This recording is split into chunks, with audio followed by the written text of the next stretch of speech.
It's really good. It is, yeah. Tuanze injeve tu ailete shangu tukianza kuongea nani.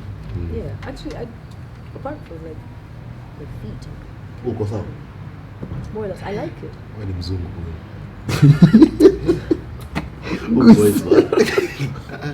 Good fix color. unakosaje kusikia Unataka kitu umetoka ama utaitaki? check nje Sawa. ningiza ndani Taki. All of it. nje ama ndani nataka nje ama ndani And go said it's smiling. Nataka nje ama ndani. ikiwa ndani No, but you know, wapiga kelele okay, yeah, that's kitoka nje unanung'unika shawase mimi sikupendi Ndio we take 3 hours. na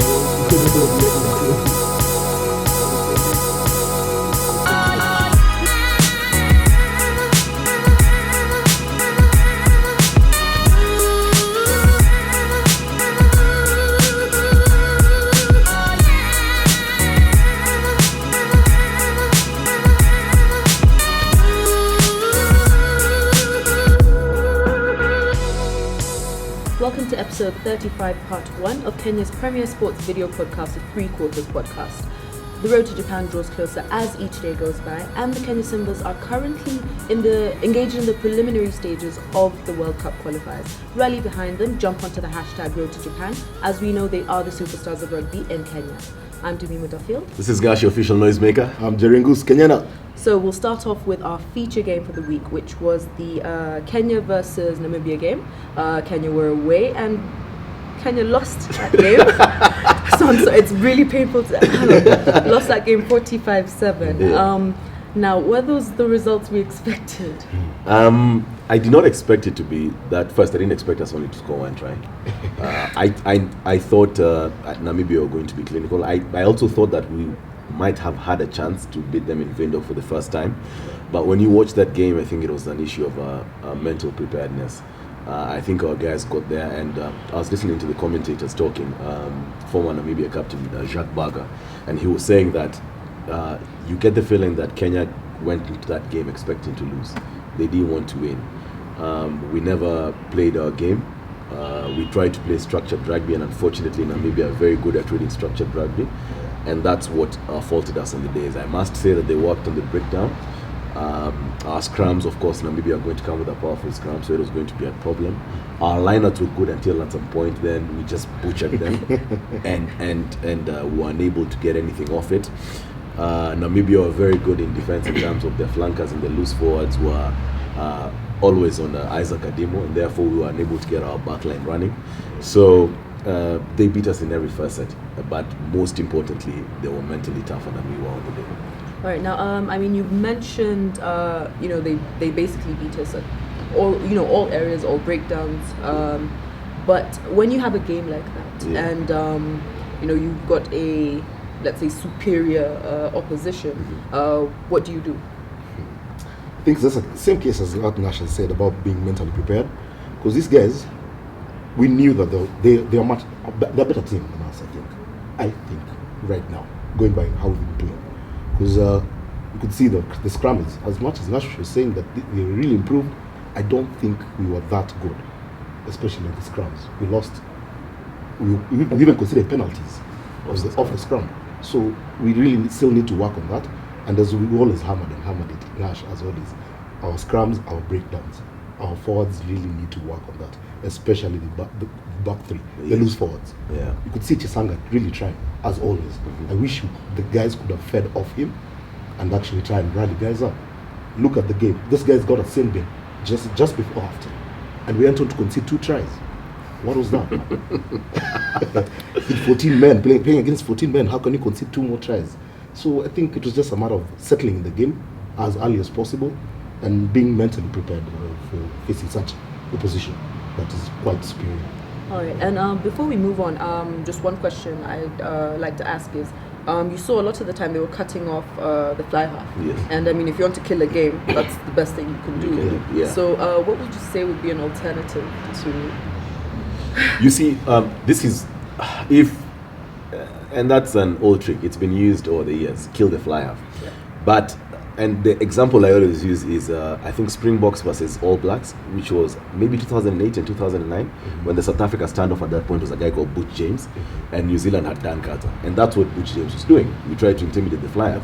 So always the channel is hit Dan Carter. What does Dan Carter do the next game? He gets the ball, suspends it to man on, he hits Butch James. Butch James is never going to come back there. I think that's what Isaac Adimo should have done. Get Joshua. I mean, you saw the runs Chisanga had. Get Chisanga in your lane, in the running lane. Give him that ball. Hit these guys, and they're not going to come. So they did a very good game. They did a very good thing. Sorry, of cutting off our flyer. At some point, even thought Namibia had a better backline than we did, and I don't think they do.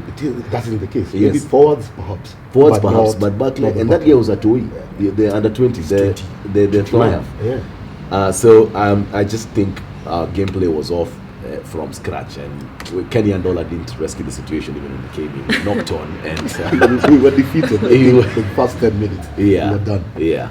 All right, well, tough loss, but win or loss, we've got to look at what happens going forward. So give us a table standing so far. Yeah, as we come to the end of our Africa Gold Cup matches, we as of now we sit second. Namibia, of course, won of having beaten us. Namibia is first log. Kenya is second, followed by Uganda, then Zimbabwe, Tunisia, then Senegal. However, second that we have, the second position, should Uganda win against Zimbabwe with a bonus point come next weekend, we just might drop to third. Just might drop to third. And I'll still blame that first game against Uganda. Yeah. The draw, wide draw, and we're at home. We should have beaten Uganda. Should have beaten Uganda. Not to take anything away from them, they were formidable opponents. They are really up their game. Yeah. But we are better than them.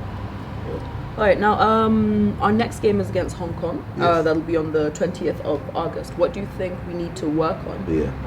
In preparation for that game? I'll go back. I mean, first, as I always say, the breakdown.